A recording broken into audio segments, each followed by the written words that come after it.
There's a Navy funeral with no crowd, no music, and no final speech because silence is the honor. Most people never see it, but you're about to.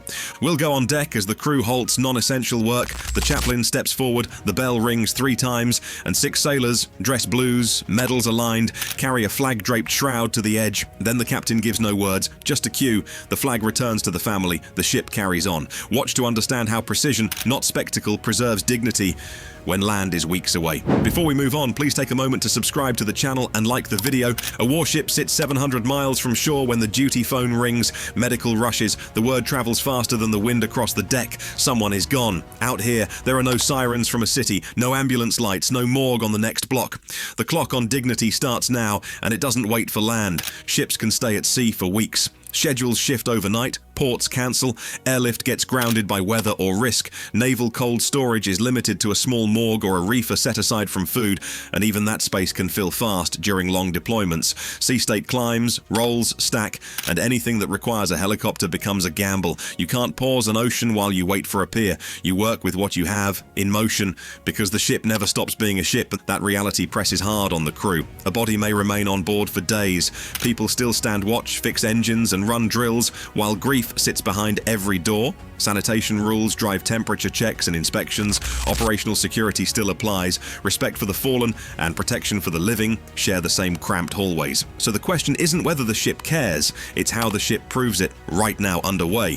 The first moves are procedural and exact. The medical officer confirms death and secures personal effects. Sailors stand by to move the remains to the ship's morgue or, if needed, a designated refrigerated space cleared of other items. Custody is logged at every handoff with names, times, and locations. The route is cleared and screened. The senior enlisted leader notifies the commanding officer, who begins formal actions while keeping the crew informed only on a need-to-know basis. From shore, the Navy Casualty Office joins the loop within hours. They coordinate next-of-kin notifications, align the chaplain's support, and confirm the commanding officer's authority for decisions at sea. They push the paperwork and guidance so the ship isn't guessing. That speed matters. Every hour shapes how the family learns, how the crew processes, and what the ship does if weather or operations cut off options. In other branches, a helicopter or convoy often moves remains quickly to a hospital or mortuary. At sea, that answer isn't always safe or even possible. Helicopter range runs into fuel planning. Deck movement in heavy swell makes hoisting hazardous. Threat conditions can shut down flight ops. A transfer that looks simple on a calm day can become reckless at night in rising winds. The standard shifts from as soon as possible to as soon as safely possible. And sometimes that means not at all. Now a real scenario. A destroyer in the North Atlantic takes green water over the bow. The air wing checks the weather and calls it no flight ops for at least 48 hours. The engineering plant needs attention, but the wardroom reassigns people to preservation. The medical team manages temperature and monitoring. The watch bill adds an extra sailor for corridor security during movements. The crew starts quiet preparations for a ceremony in case the skies don't break. No speeches, no fuss, just readiness. The chaplain pulls the service record and looks for faith preference. If none is listed, a simple non-denominational prayer is written, concise and respectful.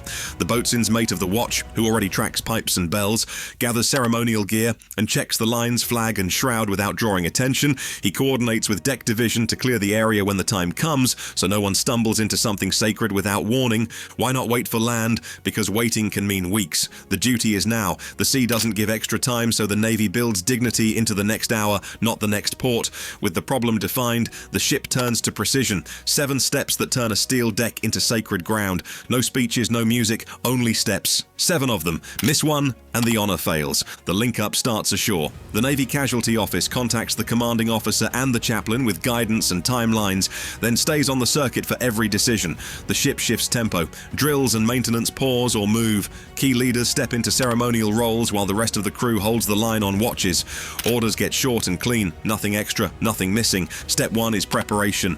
The medical team confirms identity, washes and prepares the remains, and dresses them in dress blues if the condition allows. Medals and warfare pins are aligned according to the service record, not guesswork. Personal effects are sealed and logged. Every handoff gets a name, time, and place recorded in the custody chain. The path to and from the space is cleared and shielded from view. The senior enlisted leader checks the uniform again. The standard sits at 0 deviation. Step 2 is stowage and safeguard. The remains move to the ship's morgue or to a dedicated reefer set to the correct range and isolated isolated from food or cargo. Thermometers are logged at regular intervals. If refrigeration is limited, the timeline compresses by protocol, not by mood. A watchstander controls access to the space. The XO verifies logs. If the ship expects a delay in transfer due to sea state or distance, preservation procedures extend with added checks. Step 3 is formation and sight. The officer of the deck slows the ship to between 5 and 10 knots and turns into the wind to steady the deck. The chosen side is cleared of lines, gear, and loose items. Non-skid is inspected. Boundaries get chalk or tape marks that keep the formation tight and safe. Non-essential work stops in adjacent zones. The conning officer keeps the course stable to prevent a sudden roll during the lift. Step 4 is assembly and rolls. The executive officer and senior chief stand forward. The chaplain positions by the shroud or the capsule. The honor guard posts along the route at exact intervals. Line handlers and side boys are ready but quiet. The captain observes from a fixed point away from the formation to hold command presence without breaking the solemn focus. The boatswain's mate checks the pipe and bell. Radios go to whisper traffic, and step 5 is the call and silence. The boatswain's pipe sounds. The bell rings 3 times. The name is read once, clear and firm. The chaplain offers a brief prayer, drawn from scripture or naval tradition if a faith is listed, or neutral words if no preference exists, no eulogy, no long remarks. The deck stays still. Wind and water do most of the talking. Step 6 is transfer and commitment. 6 sailors move as one, hands even, steps matched, they set and steady. The flag is removed and folded with 13 folds, stars out, edges crisp. The captain gives a small cue, not a speech. The body is committed to the sea. The honor guard holds their bearing. Nobody breaks the line early. The boatswain's pipe closes the movement, and the mini payoff is practical and personal. The flag is logged, labeled, and safeguarded for delivery to the family. The Navy Casualty Office tracks that flag from the deck to the doorstep, aligning couriers, paperwork, and confirmation so the handover is certain and documented. The family receives what the crew guarded, clean folds, names in the log, and a record that none of those steps slipped.